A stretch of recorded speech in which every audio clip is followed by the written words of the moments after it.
سلام بچه ها، حالتون چطوره؟ ممنون که دوباره برگشتین به شهر دادا.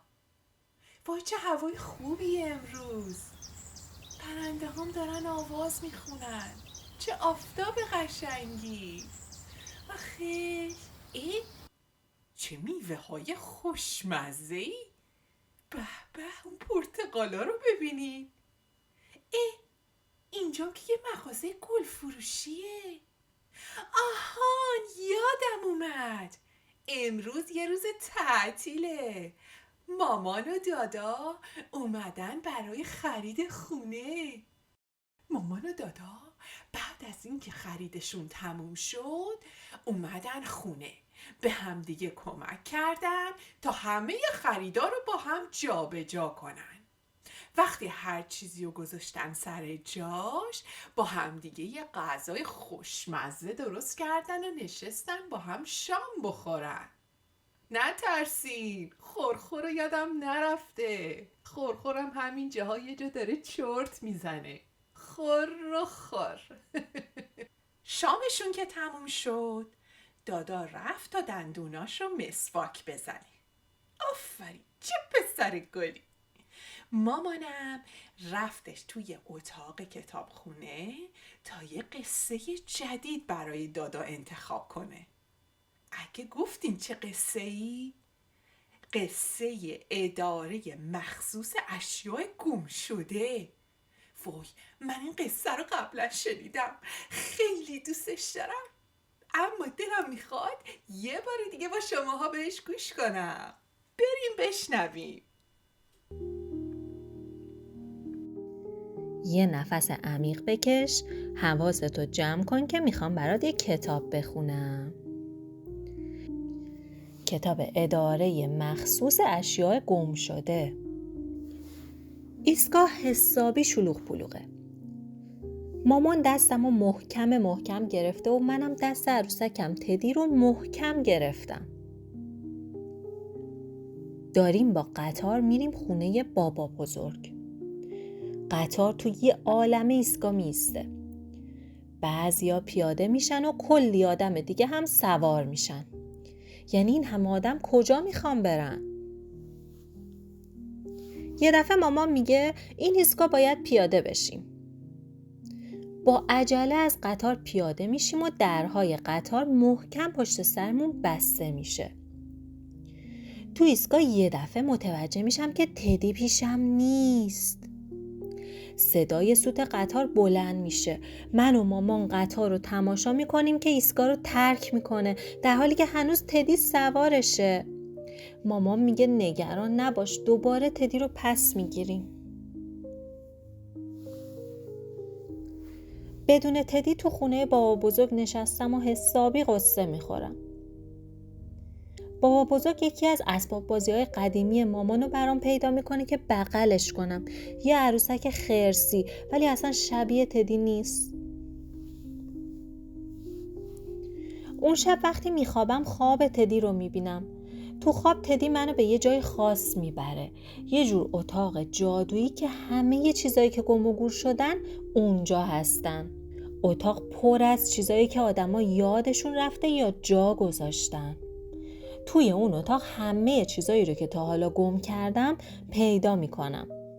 ژاکت نارنجی محبوبم که تو اتوبوس جا گذاشتم. یه توپ بادی گنده که افتاد تو دریا و آبونو با خودش برد. ظرف غذام که روش عکس ابرقهرمانا بود. یه کتابخونه که از مهلت تحویلش خیلی گذشته. یه جوراب راه، یه جوراب خال و یه جوراب دراز گلگلی. و تدی. صبح خوابم رو برای بابا بزرگ تعریف میکنم. بابا بزرگ میگه یه چیزی به ذهنم رسید. فکر کنم بدونم کجا میتونیم تدی تو رو پیدا کنیم. من و بابا بزرگ با قطار برمیگردیم به ایستگاه شلوغ پلوغ. بابا بزرگ دستم رو محکم گرفته و منم دستشو محکم گرفتم. از ایستگاه قطار بیرون میریم. تو خیابون یه جای همون نزدیکی ها بابا بزرگ میگه آهان همینجاست. سرم رو بلند میکنم و نوشته رو تابلو بالای در رو میخونم. اداره مخصوص اشیاء گم شده. من و بابا بزرگ میریم توی صف پشت سر آدمایی که وسایلشون گم و گور شده می ایستیم. یه آقای چترشو گم کرده، یه خانومی کلیداشو گم کرده، یه پسر بچه دوچرخه‌شو گم کرده. بالاخره نوبت من و بابا بزرگ میشه. میگم من تدیمو گم کردم. خانومی که پشت میز ایستاده میگه عروسک خرسی؟ خب ما کلی از اونا داریم، بیا بریم بهت نشون بدم. دنبالش میرم. از یه راهروی دراز رد میشیم و به یه اتاق میرسیم. اتاق پر از قفس است، از کف زمین تا سقف. توی هر قفسه ردیف به ردیف اشیاء گم شده چیدن. درست مثل همونی که تو خواب دیدم. هر کدومش مال یه آدمی بوده. هر کدومش هم یه جای جا مونده. بالاخره میرسیم به قفسه‌ای پر از عروسک‌های خرسی.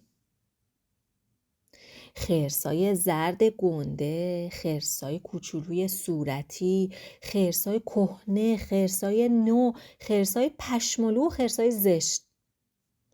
بعدش اون بالاها روی یه قفسه چشمم میفته به تدی. خانومه دستش رو دراز میکنه و تدی رو بر میداره و به من میده. تدی رو محکم بغل میکنم و از خانوم تشکر میکنم. از ایستگاه شلوغ پلوغ رد میشیم. من دست بابا بزرگ رو محکم گرفتم و تدی رو هم محکم بغل کردم. محکم تا خونه. خوابت برده عزیز دلم؟ خوب بخوابی، خوابای خوب ببینی. فردای روز تازه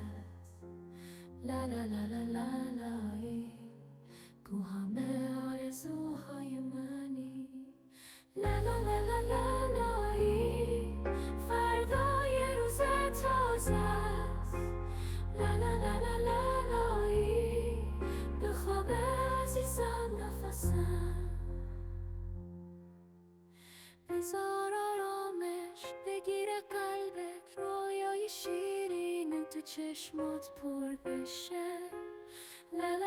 بخواب آروم برای فردا پر از ستاره ها. فردای روز تازه گو همه آرزوهای منی. فردای روز تازه به خواب عزیزم نفسم. بذار آرامش بگیره قلبت، رویای شیرین تو چشمات پر بشه.